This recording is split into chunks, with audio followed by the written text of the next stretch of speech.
Morning comes to Fjordstead, though you would not know it by the sky. There is no golden light, no gentle warmth, no chorus of birds announcing the start of another day. There is only the persistent darkness, the same darkness that blanketed the land when you closed your eyes the previous night, the same darkness that has been your constant companion for weeks now. In the winter months of the far northern reaches, where Viking settlers have carved out their existence, daylight is but a brief, muted visitor, a pale grey suggestion of day that lingers for only a few precious hours before surrendering once more to the long night. You lie on your wooden bed, covered in furs that once provided comfort, but now seem to hold no warmth. The cold has become a living thing, seeping through the wooden walls of your dwelling, crawling across the packed earth floor, climbing up the wooden supports, and sliding beneath your coverings to press against your skin. Your breath emerges in clouds, visible even in the dim interior. Your body begins to shiver before conscious thought fully takes hold, a primordial response to the cold that has settled deep within your marrow. The walls around you, crafted from timber hewn from the once plentiful forests, now seem as thin as parchment against the pressing weight of winter. Between the rough-cut planks, tiny whispers of wind find their way inside, carrying with them the bite of frost. The roof, thatched and layered, bears the weight of snow that fell silently through the night. The silence of snow is unlike any other silence. It is complete, absolute, as if the world itself has been wrapped in wool. You lift your head slightly, looking toward the central feature of any Viking home, the hearth. It is the heart of the dwelling, the source of warmth, light, and life itself. But today, the hearth lies empty. No cheerful flames dance among the stones. No embers glow red and promising in the darkness. The hearth is cold, dead, a hollow pit of ash where life once flickered. Yesterday you burned the last of your carefully hoarded wood, the final piece of a stockpile that should have lasted through the darker moons. But the winter came early this year, and it came with hunger in its teeth. The knowledge sits heavy in your chest. There is no more wood, and without wood, there is no fire. Without fire, there is no warmth. Without warmth, there is only cold, and cold is merely death that has not yet finished its work.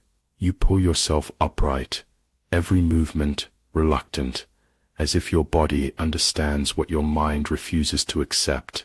That movement means energy expended, heat lost, life diminished. The furs fall away from your shoulders, and immediately the cold rushes in to reclaim what little warmth your body had generated during the night.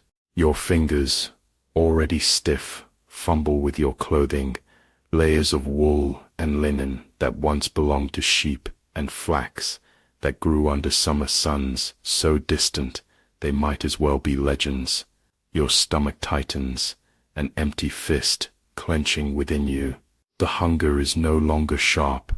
It has become a dull, constant presence, a hollow space where satisfaction used to reside. The food stores, like the firewood, have dwindled to nothing. The last of the dried meat was consumed 2 days past, the final handful of grain made into a thin gruel that barely qualified as sustenance. Now there is nothing left but the memory of fullness.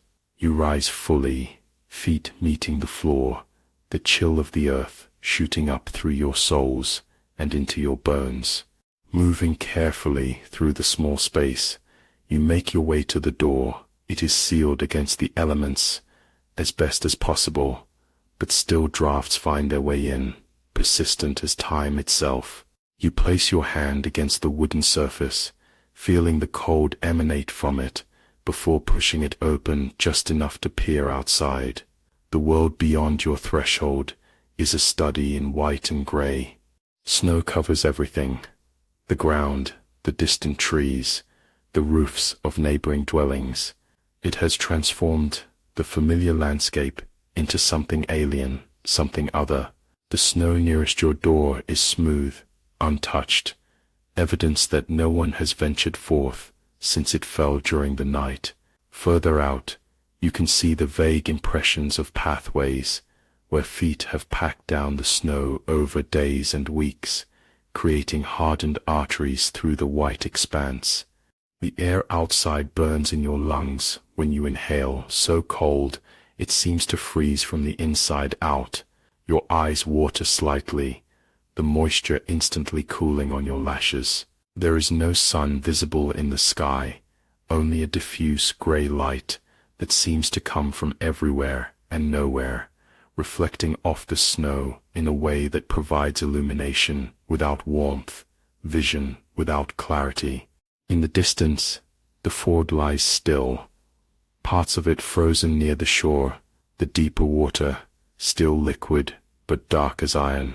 Ice shelves extend from the shoreline, reaching like pale fingers into the deeper water.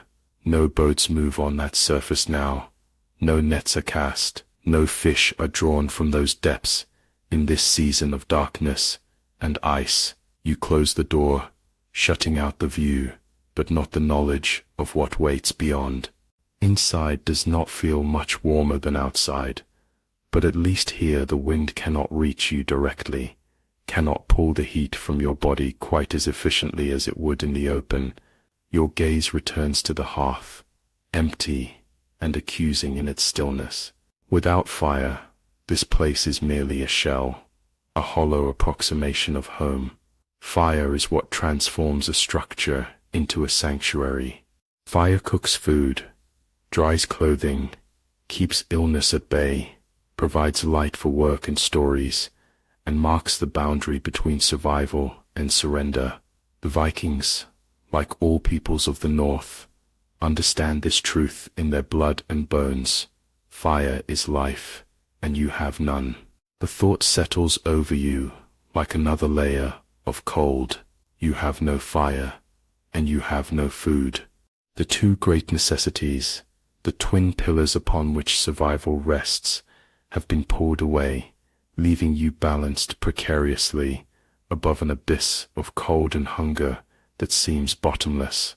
You consider your options, though they are few. You could venture out, seek assistance from neighbors, from the community, but winter presses on everyone equally, and few have resources to spare. Those who prepared well are rationing carefully, measuring their supplies against the unknown duration of winter's grip. Those who did not prepare well are in the same position as you, or worse. You could attempt to gather firewood, but the forest is distant, the snow is deep, and your strength is already compromised by hunger. The effort might cost more warmth than the resulting fire would provide, a calculation that has ended many lives in winters past. And there is the question of food. Where would you find it in this frozen landscape, where nothing grows, and animals have either fled or hidden themselves away? The walls of your dwelling suddenly seem closer, as if the cold has physical weight and presence, pressing in from all sides. The beams overhead, darkened by years of smoke from the now cold hearth, appear to bend slightly under winter's burden. The floor beneath your feet feels like stone rather than earth. Everything is hard, unyielding, indifferent to your plight. This is the reality of winter in the Viking world, not the romanticized vision of warriors and raids, not the sagas of great deeds and greater heroes, but the quiet, desperate struggle against cold and hunger that occupies the dark months. The battle fought not with axes and swords, but with foresight, preparation, community, and endurance. It is a battle you are currently losing. You sit again on the edge of your bed, conserving energy, conserving warmth. Movement generates heat, but it also requires fuel, and your body has little left to burn. Better to remain still, to draw the furs around you once more, to become small and contained. This is what the animals do. They curl into themselves, becoming as compact as possible, preserving the precious heat at their core. Your breath continues to form clouds before your face, visible evidence of life still flowing through you, the warmth of your lungs meeting the cold air and creating momentary ghosts that dissipate soon after birth. Each exhale is a small surrender, a giving away of the heat you desperately need to retain. But to hold your breath would be a quicker end, so you continue the exchange, watching your life force manifest and vanish with each cycle. The silence outside is absolute, broken only by occasional sounds, the distant crack of a tree giving way under its burden of snow, the soft rumble of snow sliding from a roof, the faint howl of wind finding its way through the settlement. These are the sounds of winter, the voice of cold itself, speaking in a language as old as the land.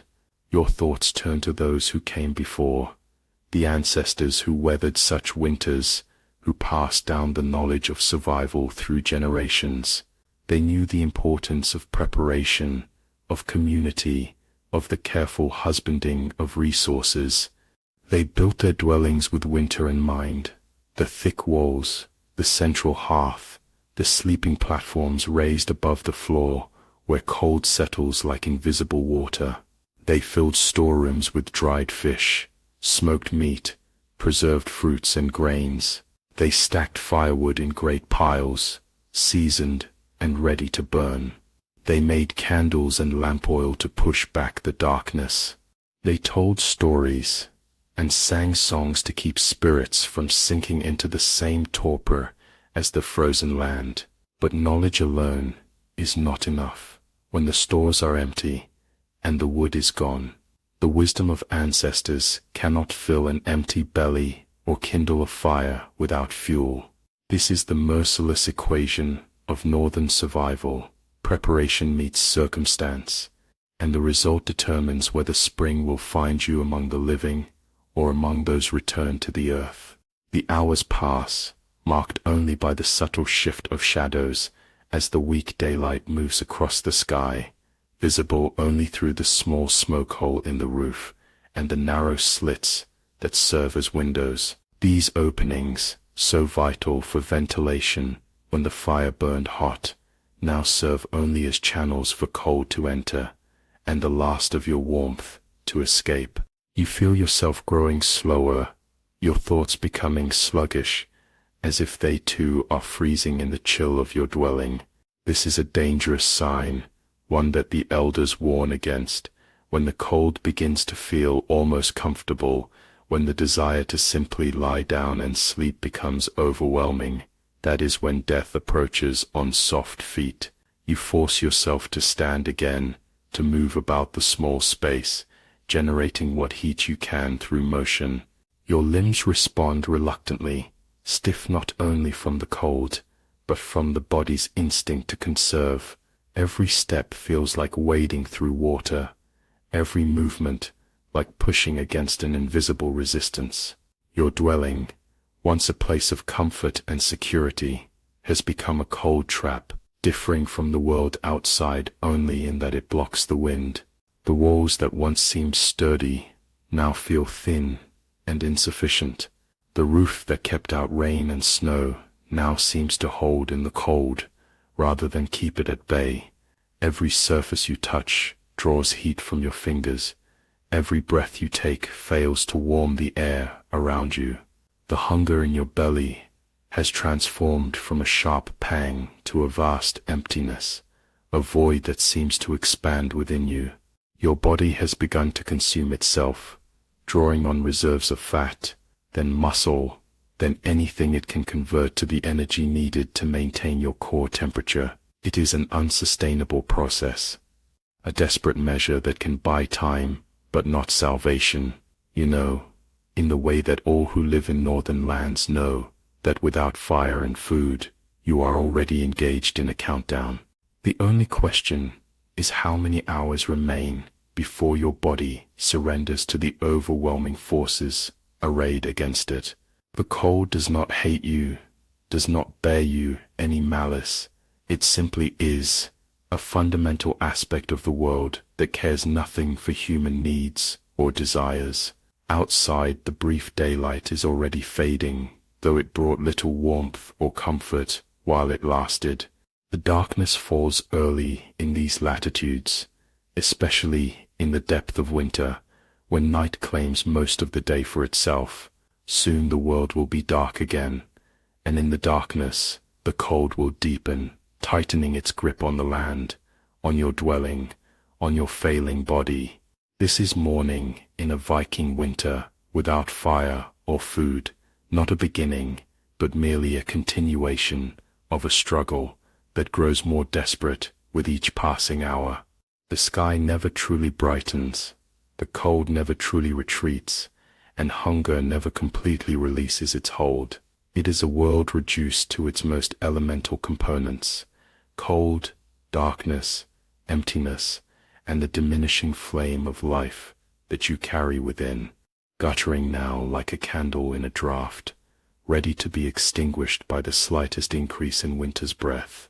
Where the day stretches before you, an expanse of time to be endured rather than lived. You have decided you must try.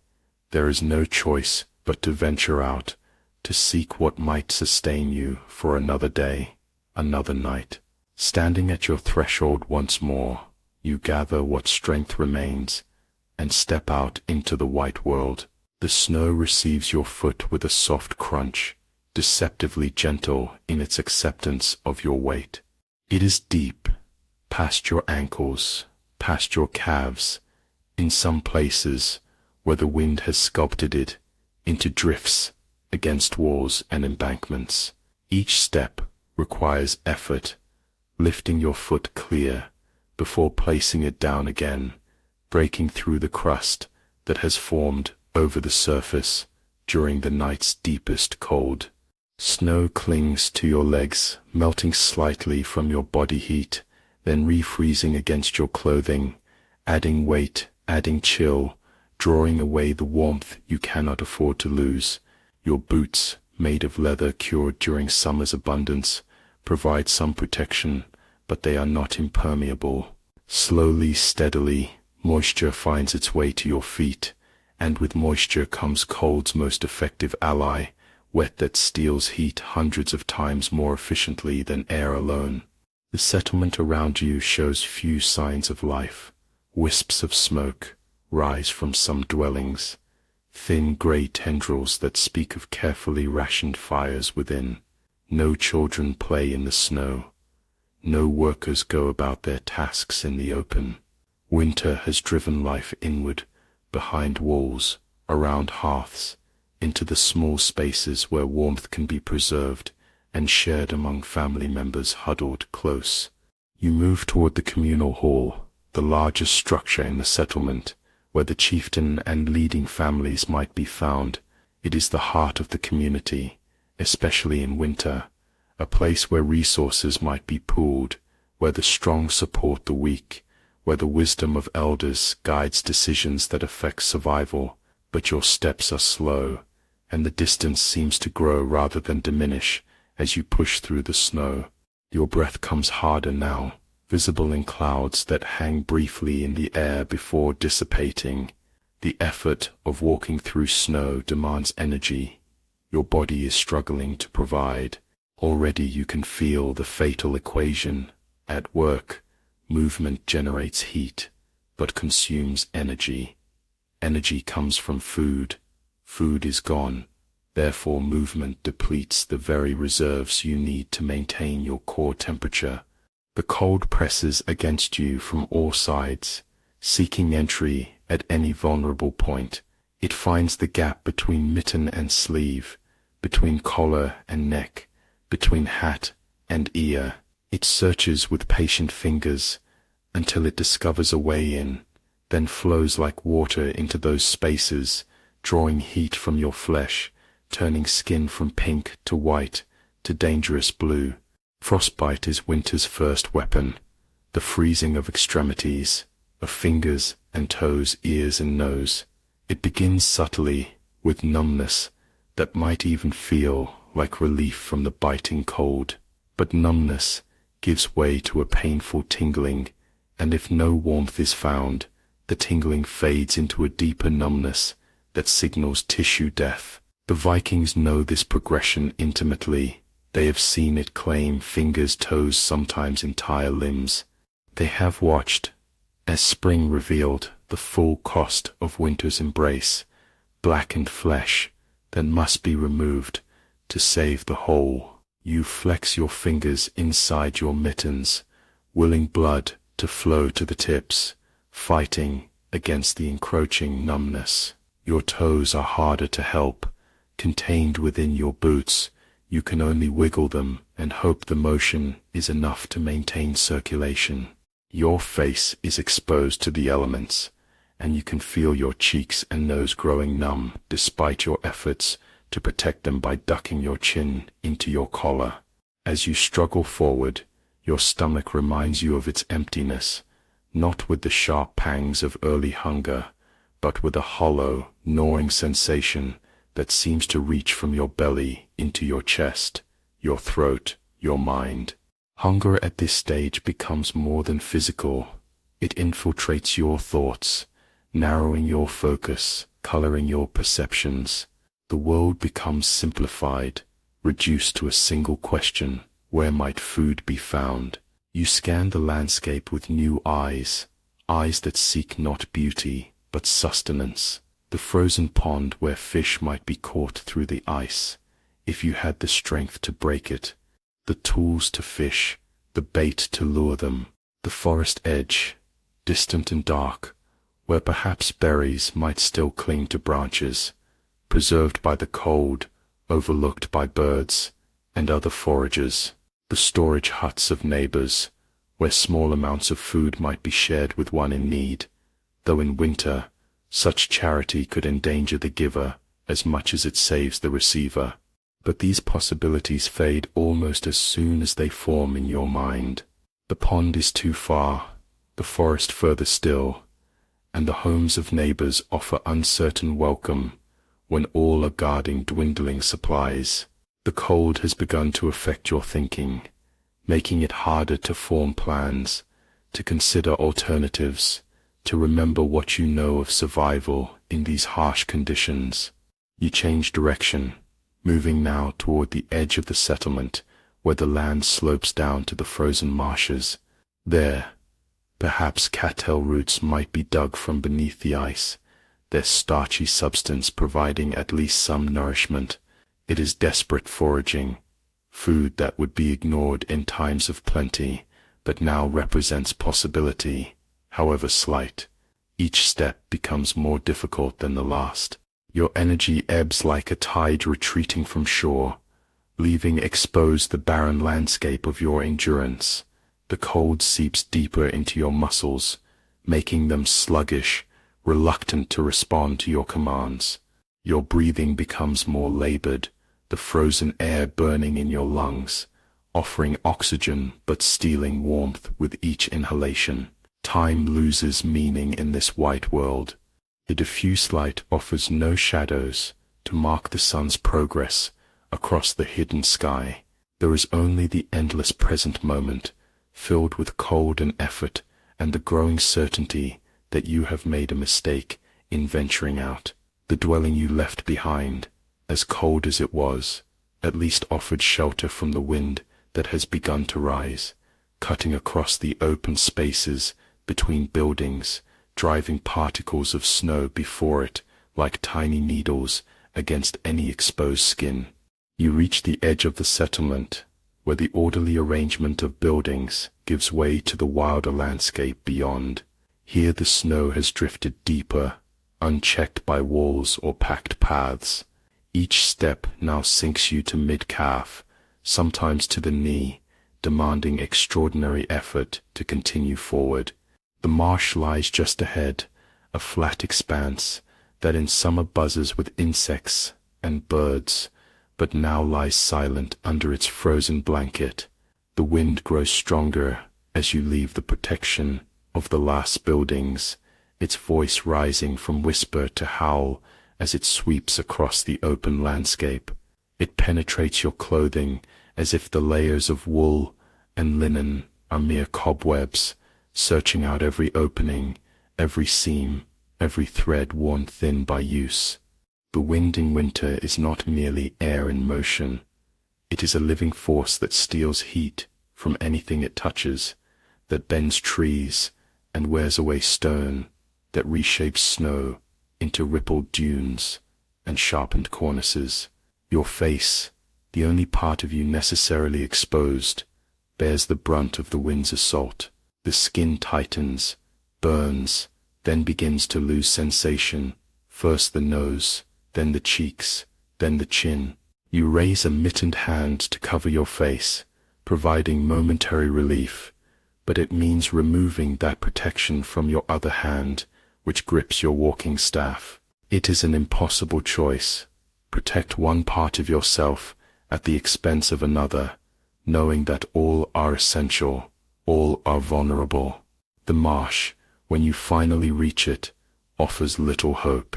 The cattails stand like brown sentinels at the edge, their seed heads long since burst and scattered by autumn winds, their stems dry and rattling in the current breeze. The ground beneath is frozen solid, the ice and snow forming a crust that would require tools you don't have to break through. The roots you sought are locked away as securely as if they were in a chieftain's treasure chest. You stand there, at the edge of the marsh, the wind pushing against you, as if trying to drive you back to the settlement, and a new sensation begins to make itself known. Not hunger, not cold, but a profound weariness that seems to originate deep in your bones. It is your body recognizing the futility of the effort, the impossibility of the task, the dwindling of resources that cannot be replenished. Energy is fading fast, faster than you anticipated. The combination of cold, hunger, and exertion has depleted your reserves more quickly than you imagined possible. There is a heaviness to your limbs now, a reluctance that goes beyond normal fatigue. Your thoughts come more slowly, your reactions delayed, as if moving through water instead of air. You turn back toward the settlement, but the return journey now seems impossibly long. The buildings which appeared close when you set out now seem to waver in the distance, mirages tantalizingly out of reach. The path you broke through the snow on your way out offers slightly easier passage, but even following your own trail requires more strength than you feel you possess. There is no help coming. This knowledge settles over you with the weight of certainty. In the depth of winter, with resources scarce and conditions harsh, each household turns inward, focused on its own survival. The strong bonds of community that define Viking life in more favorable seasons grow strained when testing against the pressure of scarcity, not out of cruelty or indifference, but out of necessity. To share too much is to risk not having enough. To venture out too often is to expend precious energy. To open doors is to let warmth escape. You force yourself to take another step, and another, driven now by the primitive instinct to reach shelter before strength fails completely. The wind pushes against your back, sometimes aiding your progress, sometimes causing you to stumble forward, threatening a fall into the snow that might be impossible to recover from. The cold doesn't punish all at once. It takes small things first, the feeling in your fingertips, the sensation in your toes, the warmth of your ears and nose. These are the expendable outposts, the territories your body is willing to sacrifice to maintain its core, where heart and lungs and brain must be kept warm at all costs. Next, the cold takes your dexterity, your fine motor control. Your fingers, even within mittens, become clumsy, unable to grasp with precision or strength. Your feet, inside boots, now damp with melted snow, no longer respond with accuracy to your commands, making each step an uncertain negotiation with the ground beneath. Then the cold takes your energy, your strength. Each movement requires more effort than it should, as if your limbs have been weighted with stones, as if the very air has thickened around you, resisting your passage through it. Your pace slows, despite your best intentions, your steps becoming shorter, less certain, more labored. Finally, the cold begins to take your clarity, your focus. Thoughts that should be sharp become dull. Decisions that should be simple become complex. Memories that should be clear become fragmented. This is perhaps the most dangerous effect of all, the dulling of the very faculty you need most to survive, the ability to recognize danger and respond appropriately. You stumble, catch yourself with the walking staff, and stand swaying for a moment, trying to gather strength for the next step. The settlement is closer now, but still maddeningly distant. The smoke rising from scattered chimneys seems like a taunt, a reminder of warmth that exists for others but not for you. Your will begins to fade, along with your physical strength. There is a treacherous comfort in giving up, in surrendering to the cold, in letting the snow become a bed where weariness can finally end. The elders speak of this seduction, this whispered invitation from winter to lay down the burden of struggle, to embrace the cold as one might embrace a lover, to let sleep come, and with it an end to hunger, to discomfort, to effort. But deeper than this temptation is the instinct to survive, the stubborn persistence that has allowed humans to endure in these northern lands for generations. It rises within you, a final reserve of determination that propels you forward when all else would have you stop. One more step, and then another, each a victory against the gathering dark, the deepening cold. The settlement grows larger in your vision, resolving from a vague impression into distinct buildings, paths, the communal hall at its center. You are nearly there, though the distance still to travel seems vast through the lens of exhaustion. Your focus narrows to the simple act of movement: lift foot, place foot, shift weight, repeat. Everything else, the wind, the hunger, the cold, recedes into background noise, acknowledged but not permitted to stop the essential rhythm of progress. As you near the first buildings, a door opens in one of the dwellings. A figure emerges, heavily wrapped against the cold, and pauses, looking in your direction. There is a moment of hesitation, the caution of winter, the calculation of risk, and then the figure moves toward you, breaking through the snow with deliberate strides. Recognition comes slowly. It is the elder from the dwelling nearest yours, a woman whose face bears the lines of many winters endured, whose hands have prepared countless meals, whose knowledge of survival has been earned through decades of experience. She reaches you just as your strength begins to fail completely, steadying you with surprising strength in arms, made wiry by years of labor. No words are exchanged. Speech requires energy neither of you can spare in the open air. She guides you, supporting your weight when necessary, toward her dwelling, where smoke rises in thin wisps from the smoke hole.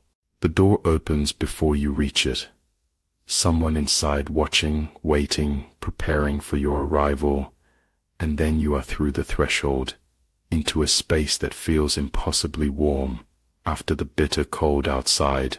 The contrast is shocking to your system, from intense cold to the relative warmth of a dwelling where a small fire burns in the central hearth.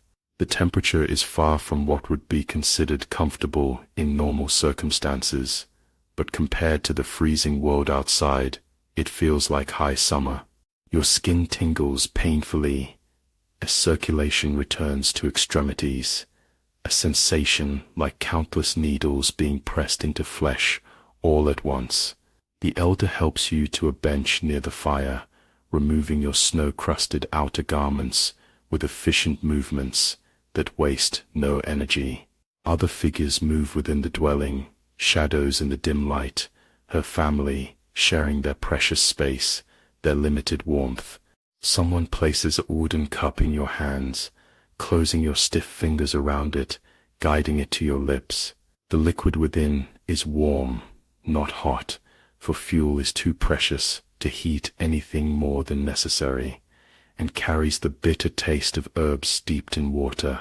It contains no nourishment that will satisfy your hunger, but the warmth of it in your throat, your stomach, spreads through your center, a small flame of heat that reminds your body what warmth feels like.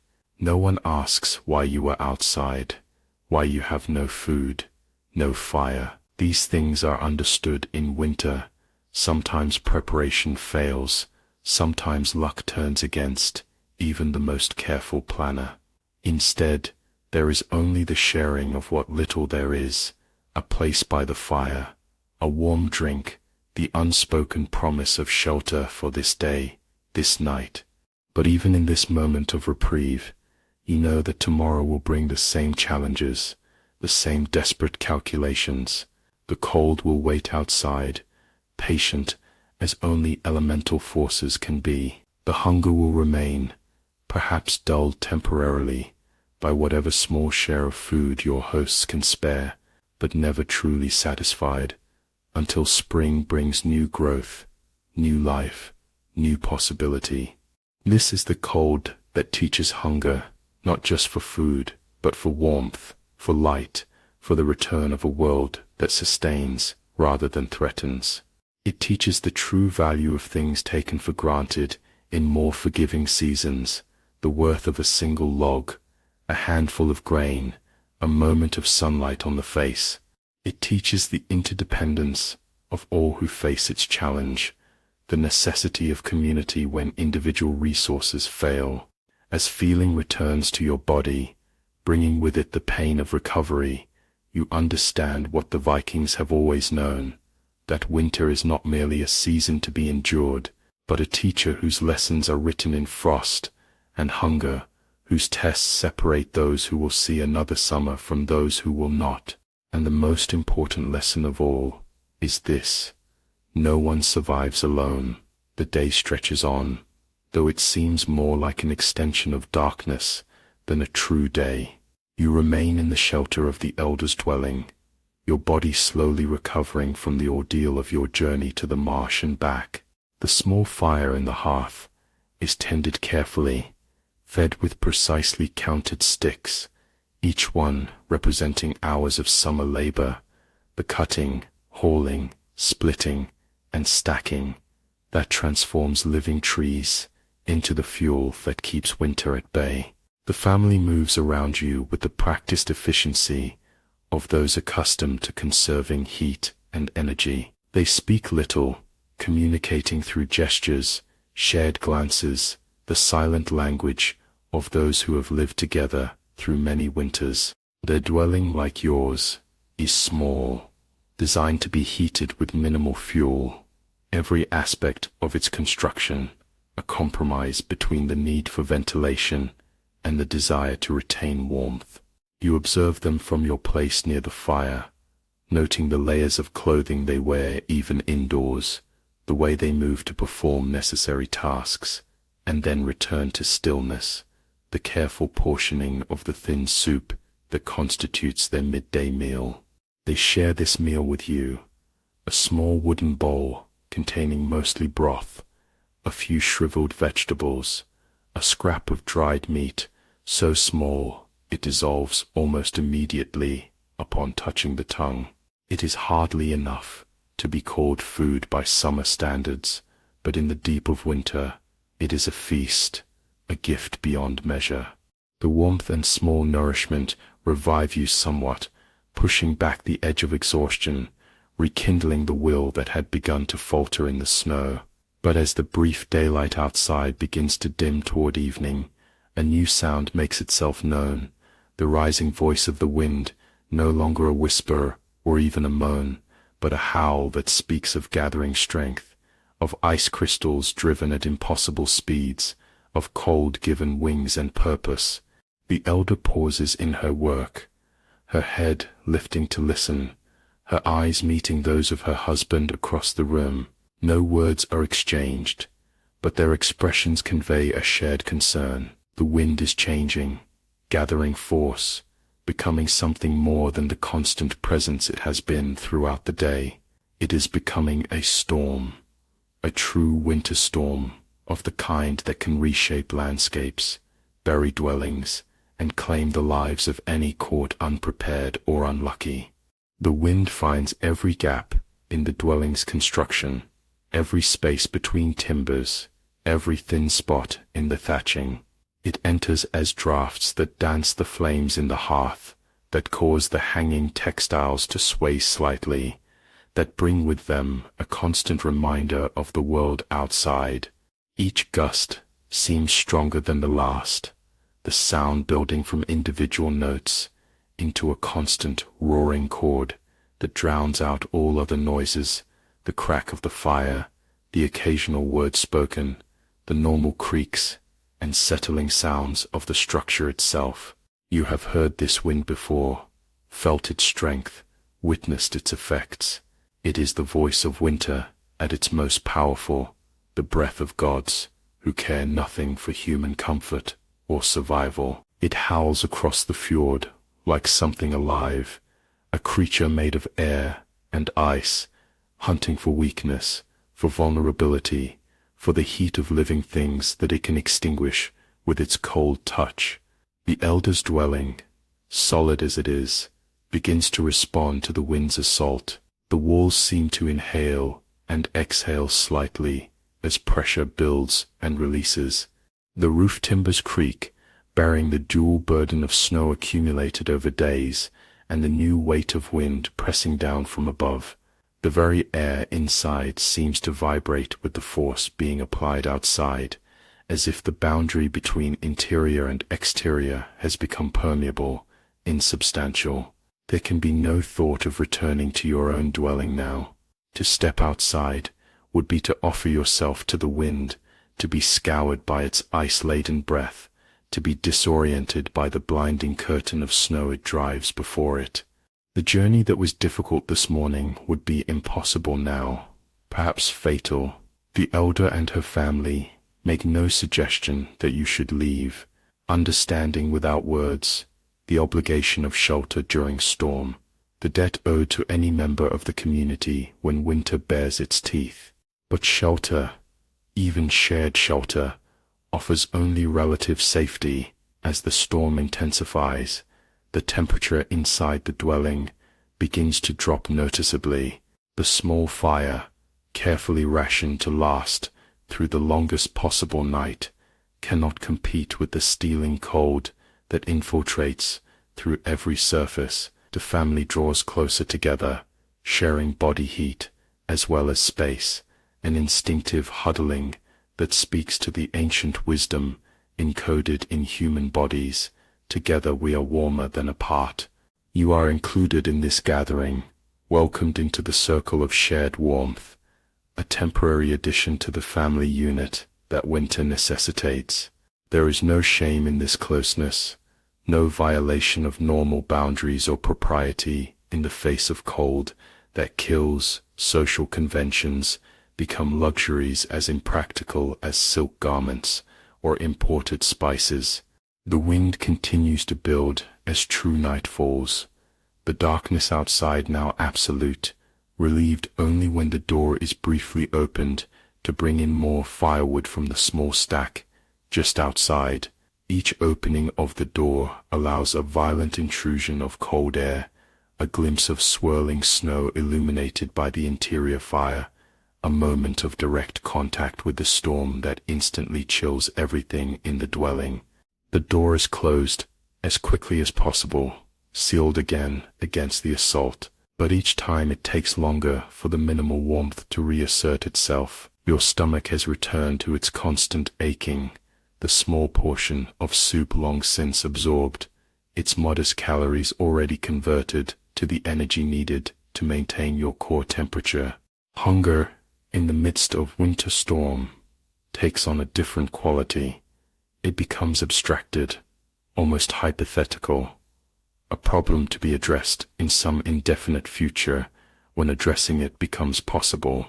For now, there is only the wind, the cold, the darkness, and the small community of bodies gathered around an insufficient flame. The elder speaks for the first time in hours, her voice raised just enough to be heard over the wind's constant roar. She tells a story, not of heroes or great battles, but of previous winters, previous storms, times when the community faced greater challenges and survived. Her words are deliberately chosen to remind, to contextualize the current suffering, to place it within the larger pattern of a life lived in the rhythm of seasons, each with its hardships, each with its rewards. The others listen, nodding occasionally, adding brief details or corrections when their memories differ from hers. The storytelling serves multiple purposes. It passes time that would otherwise be marked only by increasing discomfort. It reinforces the shared identity that helps the community endure hardship, and perhaps most importantly, it distracts from the hunger, the cold, the howling threat outside. You listen too, learning of winters before you were born, of strategies for survival employed by earlier generations, of the signs in nature that warned of coming storms, of the preparations made by those with the wisdom to read those signs correctly. There is knowledge here, practical and valuable, woven into narratives that make it memorable, transferable, preservable across generations.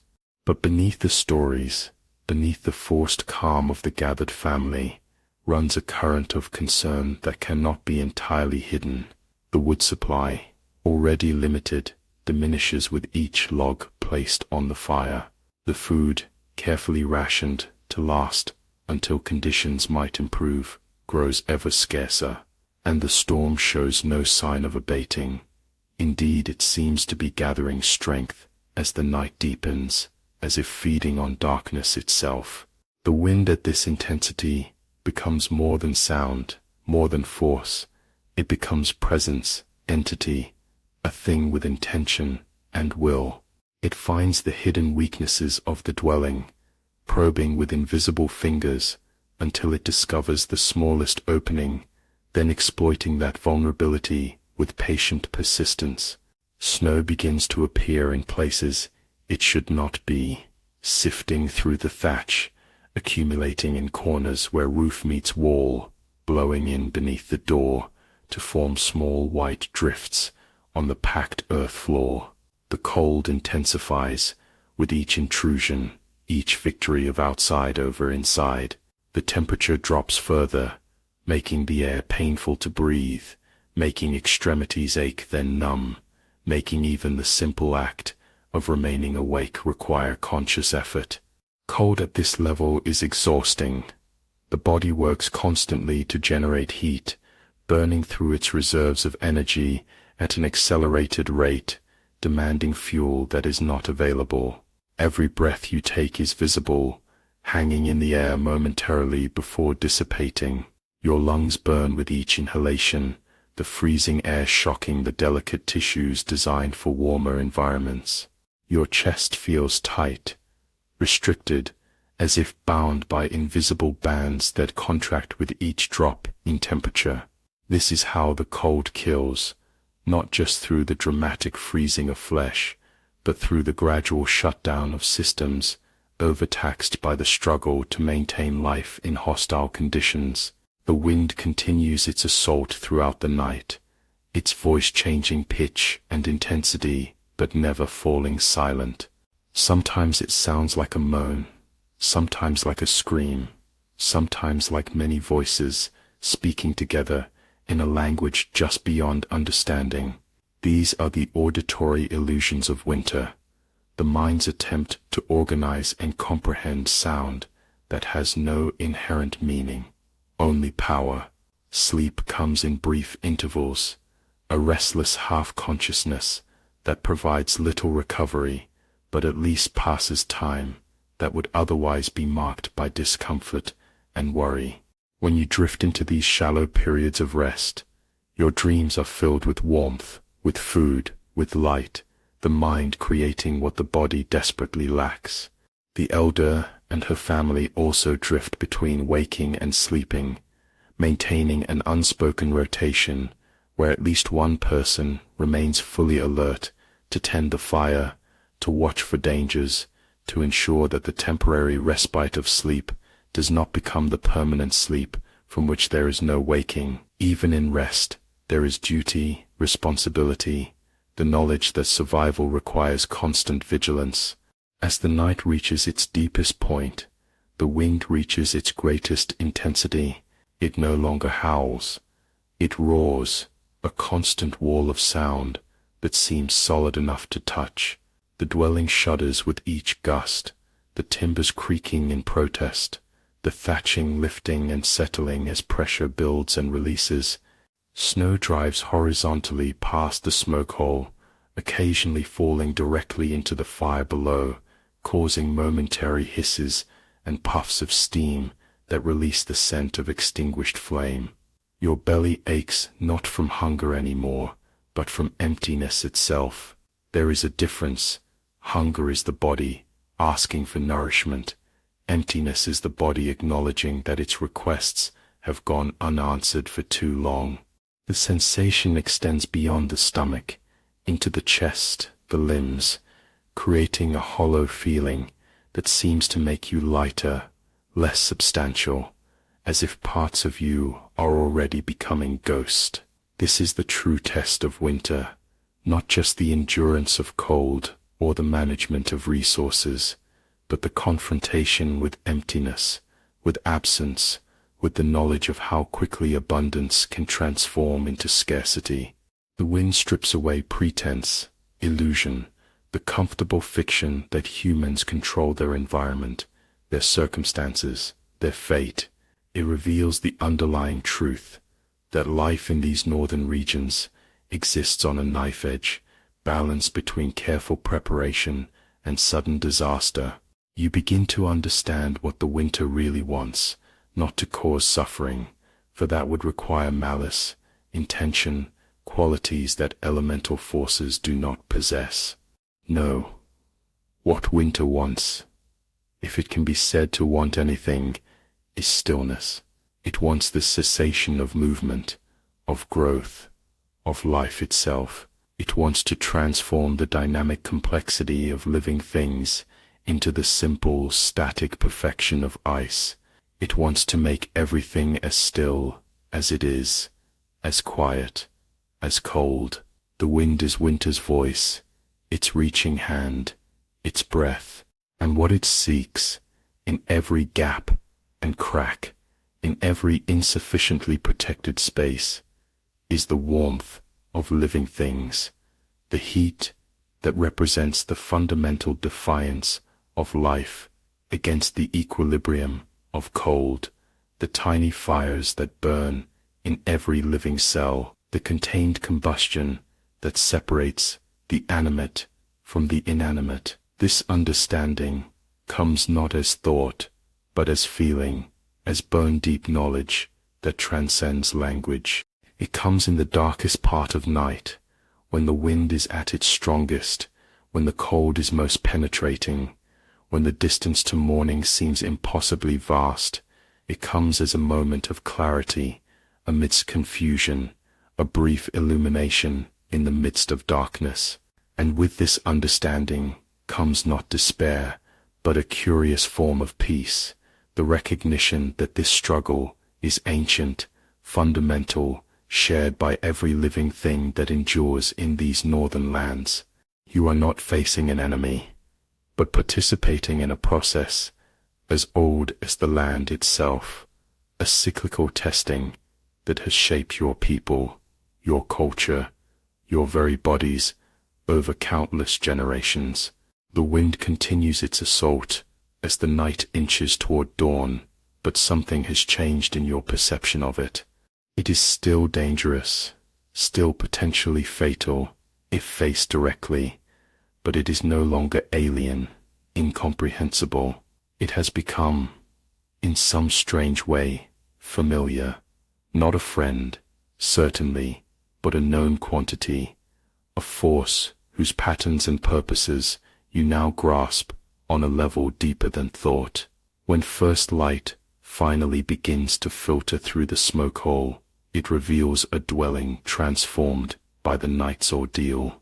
Snow has penetrated in multiple places, forming small drifts against walls, dusting the sleeping platforms, coating objects left too far from the fire's minimal protection. The temperature has dropped to a level that makes every movement painful, every breath an exercise in endurance. But the wind, the constant companion of the long night, has begun to diminish. Its voice lowers from roar to howl, from howl to moan, from moan to whisper. The pressure against the walls eases, the violent rattling of the roof subsides, the snow falls more vertically past the smoke hole, rather than driving horizontally on gusts of impossible strength. The storm is passing, it has delivered its message, exercised its power, and now recedes, moving across the landscape to test other dwellings, other communities, other lives. It leaves behind a world transformed, drifts where paths used to be, structures partially or wholly buried, landmarks obscured or altered beyond recognition. The elder rises, joints cracking with the cold and the stiffness of age, and moves to the door. She opens it cautiously, allowing a thin blade of light to enter, illuminating the interior more brightly than the smoke hole could manage. The world outside is blindingly white, painfully bright, after the dim interior, a landscape redrawn by wind and snow, working in concert throughout the night. You remain by the fire, conserving what little warmth it provides, watching as the family begins to stir, to assess, to plan for the day ahead. There will be paths to clear, snow to remove from roofs before its weight causes collapse, checks to be made on neighbors, especially the elderly or those living alone. The storm has passed, but its effects will shape life in the settlement for days to come. The wind has taught its lesson about power beyond human control, about the fragility of shelter, about the community necessary for survival when individual resources fail. It has reminded all who felt its force that life in these regions is conditional, provisional, dependent on factors beyond any single person's management. And in its passing, it has left behind not just physical challenges to be overcome, but a deeper understanding of what it means to live in the North, to endure its winters, to emerge on the other side, changed, perhaps diminished, but still present, still breathing, still defiant, in the face of forces that would reduce everything to the perfect stillness of ice. Evening approaches once more, the brief daylight already fading from the sky. After the storm, you return to your own dwelling, assisted by the eldest son who broke a path through the new fallen snow. Your home greeted you with hollow emptiness, colder even than when you left it, as if the absence of human presence had allowed the cold to settle more deeply, more completely into every surface, every corner. The hours since have been spent in quiet, necessary labor, clearing snow from the entrance, brushing it from the roof, where possible to prevent leaking when it eventually melts, checking for damage caused by the wind's relentless pressure. These tasks depleted your already limited energy, but they could not be postponed. In winter, small problems quickly become catastrophic if left unaddressed. Now, as darkness gathers, you sit on your sleeping platform, wrapped in every available fur and textile, conserving what little body heat remains.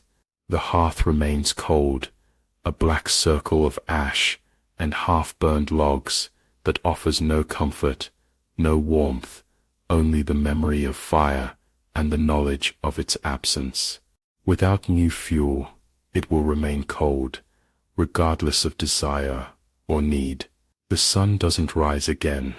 Not really. Tomorrow will bring another brief period of grayish light, a few hours of slightly less oppressive darkness, but nothing that could honestly be called day. In the depths of northern winter, the sun merely suggests itself, a vague presence below the horizon that lightens the sky without actually appearing, like a visitor who arrives near a house but never comes to the door. Your dwelling has become foreign to you, transformed by cold from sanctuary to shell. The familiar objects within, tools, vessels, clothing, the accumulated necessities of daily life, seem distant, as if they belong to someone else, someone who lived here in a time of warmth and light. Your breath clouds before you, visible even in the growing darkness, a ghost of warmth that dissipates almost immediately into the hungry cold. The room is colder than it was outside during the day. This seems impossible, a violation of the principle that shelter should provide relief from the elements, but it is the reality of an unheated space in deep winter. The walls block wind, but hold cold, creating a still, preserved atmosphere that seeps into everything, that transforms wood and textile and ceramic into conductors that draw heat from any living thing they contact. Your limbs are heavy, weighted with exhaustion, with hunger, with the cumulative effects of cold that has persisted too long. Movement requires deliberate thought, conscious command. Your body, conserving energy, would prefer to remain still, to curl into itself, to focus all remaining resources on maintaining the critical core temperature necessary for life. You think of spring, but it feels like fiction, a story told to children, a myth of warmth and growth and abundance that bears no relation to the frozen reality that surrounds you. Spring exists in memory and in hope, but not in experience, not now, not in the grip of a winter that seems eternal, absolute, the only reality that has ever been or will ever be. In the deepening darkness, sounds become more apparent, more significant. The settling of the dwelling as temperature drops further with the loss of even diffuse daylight, the creak of timbers contracting in the cold, the faint whistle of wind finding its way through small openings in roof or wall. These are the voices of winter night, the soundtrack of survival's narrowest margin. Your stomach has gone silent, the demanding growl of hunger replaced by a strange hollowed feeling, as if your middle has collapsed inward, creating a space where vital organs once pressed against each other. This is hunger in its advanced form, no longer an urgent request, but a fundamental alteration of the body itself, consuming its own tissues to maintain the essential functions that separate life from death. You listen to the logs that don't burn, the stew that doesn't boil. Absence has its own sound. The negative space where familiar noises should be becomes a presence in itself, a reminder of what is missing, what is needed, what might make the difference between enduring until conditions improve and succumbing to the accumulated pressures of cold, hunger, and isolation. Sleep calls to you, promising temporary escape from discomfort, from awareness of your situation. It would be easy to answer that call, to wrap yourself more tightly in the furs, to close your eyes, to drift away from the cold, the hunger, the darkness, but something keeps you awake, some primitive instinct that recognizes the danger in such surrender. Because if your body sleeps now, with core temperature already compromised, with energy reserves depleted, with no source of external warmth to compensate for the reduced metabolism of slumber, it might not wake. The cold doesn't kill dramatically, with violence or sudden force. It kills quietly, gradually, almost gently. It first numbs, then soothes, then invites to rest, then ensures that rest becomes permanent. The elders speak of those found in winter, not with the rictus of pain or fear, but with expressions peaceful and composed, as if they had simply decided that enough was enough, that the struggle was no longer worth the effort, that sleep was preferable to one more hour, one more day of cold and hunger. The wind doesn't care either way. It has no preference whether you survive or succumb. It simply is, a force without consciousness, without malice, without mercy. It moves across the landscape according to its own patterns, its own purposes, indifferent to the tiny lives that resist or surrender to its touch. This is perhaps the hardest lesson of winter, that the forces arrayed against survival are not enemies to be defeated, but conditions to be endured, not beings with whom one can negotiate, but aspects of a world that simply is what it is. Darkness deepens outside, visible through the small openings that during day admit light, and during summer provide ventilation for smoke. Now they serve only as reminders of a world even less hospitable than the cold interior, a world of wind and snow, and temperatures that can freeze exposed flesh in moments, that can transform the moisture of breath into ice crystals, that can steal the heat from a body faster than it can be replaced. You rise once more, moving slowly around a small space, generating what heat you can through motion, while consuming as little energy as possible, a delicate balance, a desperate mathematics of survival, where every calorie spent must produce more warmth than it costs. The cold floor beneath your feet, the cold surfaces your hands touch, the cold air you breathe, all draw heat from you, an unequal exchange where you always give more than you receive. Your thoughts turn to others in the settlement, the elder and her family who shared their fire, their food, their shelter during the storm. The other households, now sealed against the night, each facing its own calculations of resources and needs, the animals in their byres and pens, generating collective warmth that makes their survival more likely than solitary endurance would allow. Community is the true defense against winter. Not just the practical sharing of physical resources, but the knowledge that others endure similar challenges, that the struggle is shared, that survival, if achieved, will be collective rather than individual. But community cannot provide what does not exist. No amount of sharing can create food that was not preserved, wood that was not cut, oil that was not pressed. Winter tests not just individual preparation, but collective foresight, not just personal endurance, but cultural adaptation to conditions that would, without such adaptation, be unsurvivable. The Vikings understand this better than most. Their entire way of life is structured around the certainty of winter, the knowledge that for months each year the world becomes a place of scarcity, darkness, and cold. Their dwellings, their clothing, their food preservation techniques, their social structures, their religious practices, their very concept of time, all are shaped by this cyclical confrontation with conditions that would, without such comprehensive preparation, prove fatal. Yet even with all this knowledge, all this preparation, all this cultural adaptation, individuals still face moments like this, when reserves run low, when unexpected circumstances deplete resources faster than anticipated, when the margin between survival and surrender narrows to almost nothing.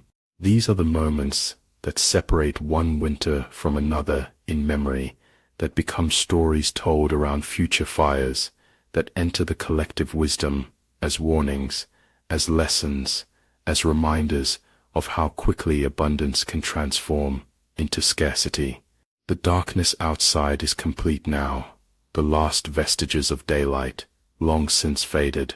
Inside, there is only the darkness of a space without fire, without candle, without lamp, a darkness so profound, it seems not merely the absence of light, but a positive presence, a thing with weight and texture, a substance that fills the dwelling as completely as water fills a vessel. In this darkness, other senses become more acute, hearing that detects every subtle sound, touch that registers the slightest change in temperature or texture, smell that identifies the components of air, uncontaminated by the smoke of cooking or heating fires. This is how the ancestors lived, before fire, before the harnessing of flame, in a world experienced primarily through senses other than sight, a world of sounds and textures and scents that conveyed all necessary information about surroundings, threats, opportunities. But those ancestors did not live in the far north, where winter makes fire not a convenience, but a necessity, where the cold can kill more quickly and efficiently than predators or enemies, where darkness lasts, not for hours, but for days, weeks, months. They lived in regions where the human body, properly clothed and fed, could maintain its temperature without external heat, where winter might bring discomfort, but not the absolute threat of freezing. Migration to these northern latitudes required more than physical adaptation. It demanded technological and social innovations that could create artificial environments within the natural one, that could maintain temperatures compatible with human life inside structures surrounded by conditions that would, if experienced directly, prove rapidly fatal. It required the mastery of fire, the development of insulating materials, the preservation of summer's abundance for winter's scarcity, and perhaps most importantly, the creation of communities that could accomplish together what no individual could achieve alone. You draw the furs more tightly around you, creating a small microclimate of slightly warmer air next to your skin, a poor substitute for fire, but better than nothing. Your body curls naturally into itself, arms crossing over chest, knees drawing up toward torso, head tucking down, the universal posture of the cold, the instinctive configuration that minimizes surface area and preserves core heat. Sleep continues to call, its voice more insistent now, promising relief, promising restoration, promising escape. But the cold keeps you alert, uncomfortable enough to prevent the complete surrender of consciousness. This discomfort is paradoxically a form of protection, the body's way of keeping the mind engaged, when disengagement might lead to a temperature drop from which there would be no recovery. Your thoughts drift, not to the immediate past or the uncertain future, but to deeper time, to the ancestors who first ventured into these northern regions, who first faced the challenges of extended darkness and cold, who developed through trial and error, through success and failure, through collective wisdom accumulated over generations, the strategies that make survival possible in conditions so hostile to human life. What drove them north? What compelled them to leave regions where existence was less precarious, where winter was a season of reduced abundance rather than active threat? Was it pressure from other groups, competition for resources, the promise of unexploited territories, or was it something more intangible, curiosity, restlessness, the human impulse to see what lies beyond the next hill, the next river, the next stretch of coastline? Whatever the motivation, the result was a way of life uniquely adapted to the rhythm of northern seasons, the frenetic activity of summer when the sun barely sets, and every hour must be used to gather, grow, preserve, the more measured pace of autumn when final preparations are made for the time of darkness and cold, the enforced inwardness of winter when survival depends on careful management of stored resources and maintenance of community bonds, and the explosive renewal of spring, when the world transforms from hostile to nurturing in the space of weeks, days, sometimes hours. This cyclical pattern shapes not just practical activities, but consciousness itself, the awareness that everything is temporary, that abundance follows scarcity, as reliably as scarcity follows abundance, that survival requires both the ability to capitalize on opportunity and the capacity to endure its absence. It creates a worldview simultaneously pragmatic and mystical, focused on immediate necessities, but aware of larger patterns, larger forces, larger time frames than those of immediate experience.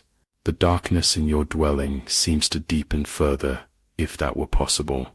It is the darkness, not just of night, but of winter night, not just of absence of light, but of dormancy, of pause, of the interval between cycles of activity. It is darkness with purpose, darkness that allows for rest, for recovery, for the conservation of energy that makes survival possible when conditions do not support growth or expansion.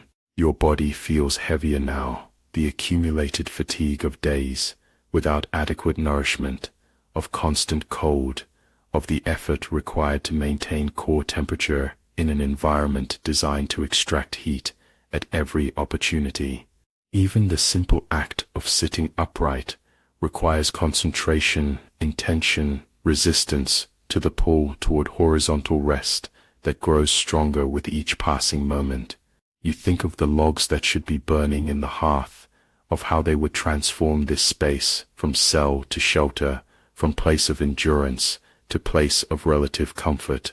You think of the stew that should be simmering over those flames, of how it would transform your body from machine consuming itself to organism being nourished, replenished, sustained. These thoughts are not helpful in practical terms.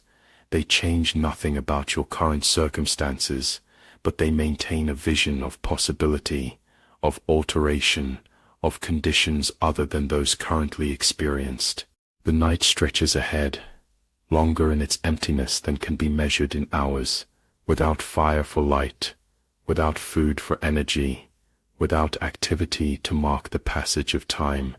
Night becomes less a period between sunset and sunrise than a state of being, a condition that seems as if it has always existed and will always continue.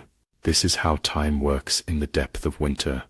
It becomes elastic, subjective, defined by internal rhythms rather than external markers. Your body tries not to sleep, because if it sleeps now, it might not wake. The cold that has seeped into every surface, every object, every space, would seep also into flesh grown still in slumber, into processes slowed by rest, into systems already compromised by hunger and exposure. Sleep in these conditions is not restoration but risk, not recovery but surrender. And the wind doesn't care either way.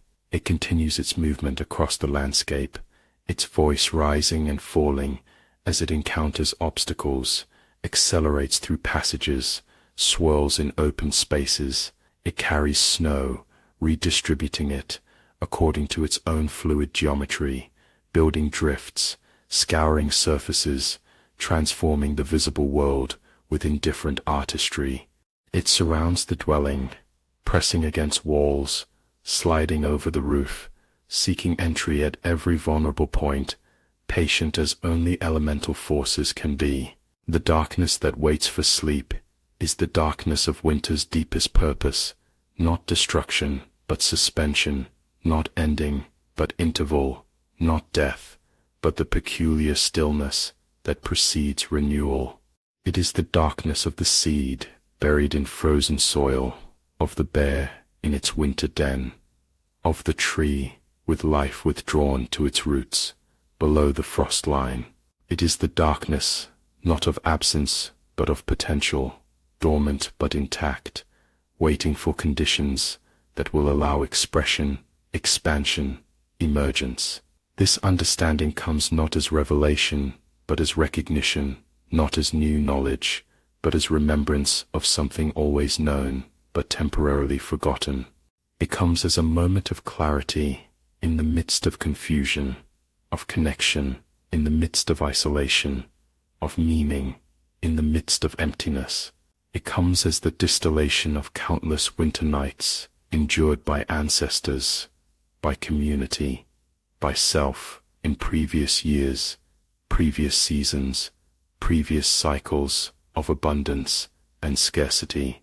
And with this understanding comes not comfort, for the cold remains, the hunger remains, the darkness remains, but continuity, the sense of participation in something larger than immediate experience, something that extends backward and forward in time, something that connects the individual struggle for survival with the collective persistence of a people adapted to conditions that would, without such adaptation, prove unsurvivable. The night deepens toward its middle point, the time furthest from both sunset and sunrise, the heart of darkness that contains the seeds of its own eventual brightening. Your dwelling, cold as it is, empty as it is, provides the minimal shelter necessary to endure until that brightening begins, a barrier against wind, against snow, against the absolute exposure that would make survival impossible regardless of will or wisdom. Your body, hungry as it is, tired as it is, maintains the essential processes that separate life from its absence, the beating of the heart, the inflation and deflation of the lungs, the circulation of blood, the generation of just enough heat to keep tissues from freezing, organs from failing, consciousness from slipping into the final stillness. It is the body's silent heroism, its wordless insistence on continuation, despite conditions that invite surrender. The wind continues its movement, its voice rising and falling in patterns that might, with sufficient attention, yield meaning, not language in the human sense, but communication nonetheless, the expression of forces too vast for human comprehension, but not for human perception, not for human participation in the greater rhythms of a world simultaneously hostile and nurturing, alien and intimate, other and self.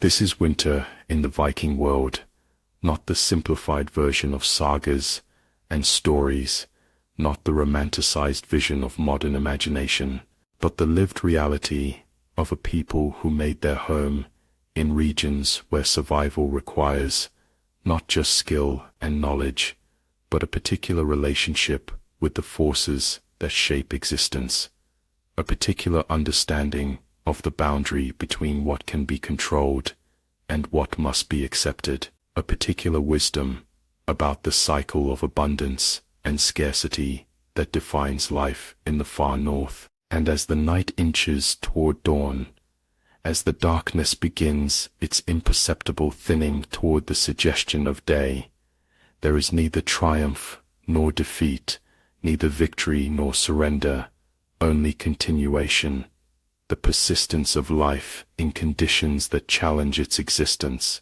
the endurance of consciousness in circumstances that invite its dissolution, the maintenance of humanity in an environment indifferent to its presence or absence.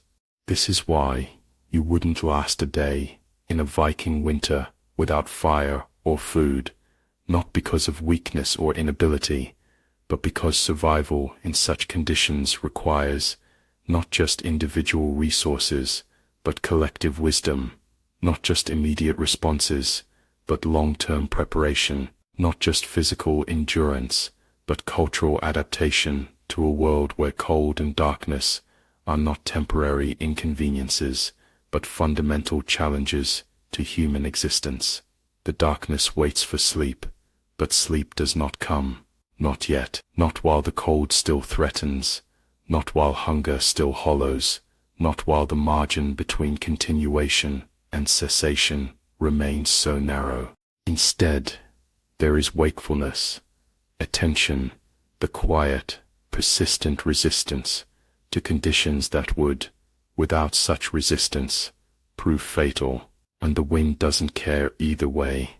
It continues its ancient movement, its elemental dance, its indifferent testing of all it touches. It surrounds the dwelling, surrounds the settlement, surrounds the entire northern world in its invisible embrace, neither malevolent nor benevolent, neither enemy nor ally, simply present, a force with which humans must contend, a condition to which they must adapt, a reality they must acknowledge and incorporate into their understanding of what it means to live in regions where winter is not merely a season, but a state of being, a presence, a teacher whose lessons are written in frost and darkness, in hunger and cold, in the quiet persistence required to endure until spring brings renewal, light, the possibility of another cycle of life, in a world where such cycles are never guaranteed, only earned through wisdom, preparation, and the collective will to continue against conditions that would, without such will, prove insurmountable.